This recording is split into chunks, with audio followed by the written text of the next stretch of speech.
The path to reaching a trade deal between the US and China has been rocky, but after a long hiatus, both countries are back at the table. Two topics are at the top of the agenda: the Chinese telecom giant Huawei and US agricultural exports to China. Both issues allow more space to negotiate, compared to issues with little wiggle room, like China's request that the US drop all tariffs, or the US demand that China protect American intellectual property. At the G20 summit in June, Trump pledged that American companies would be allowed to resume trade with Huawei, and the president said that China, for its part, agreed to buy US agricultural products. These goodwill gestures don't guarantee a grand trade deal anytime soon, but what these two issues could end up doing is helping Trump's domestic agenda, and here's how.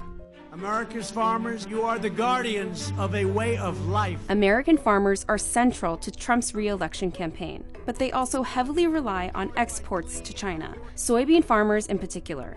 China is their biggest customer. In 2017, the U.S. shipped abroad $21 billion worth of soybeans. It's the country's biggest agricultural export. Much of that went to China. Since the 1990s, U.S. farmers have built a soybean empire around feeding China, shifting millions of acres away from more traditional crops like wheat.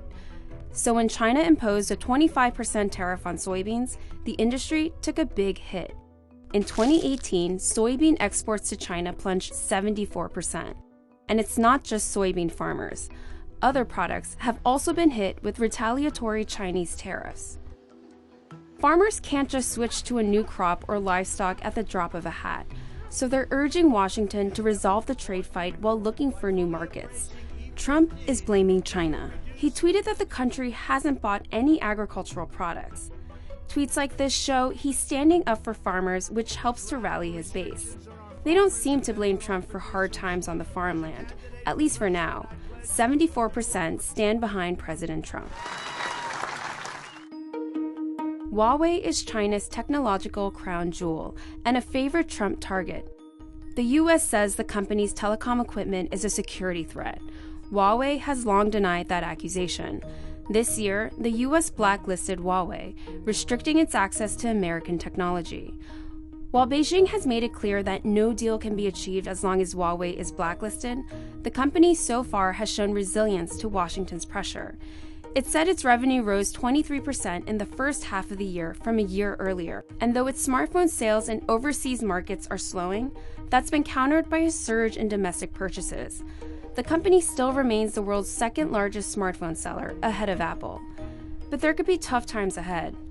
Huawei still needs access to US technology like Google's Android operating system, which is what has helped make Huawei phones so globally popular.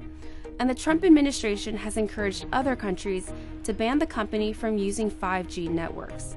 So Huawei gives Trump leverage, and he could use it to get China to increase purchases of US agricultural goods. That would end up helping a key voter base, farmers. Any big concession on Huawei could end up angering security hawks.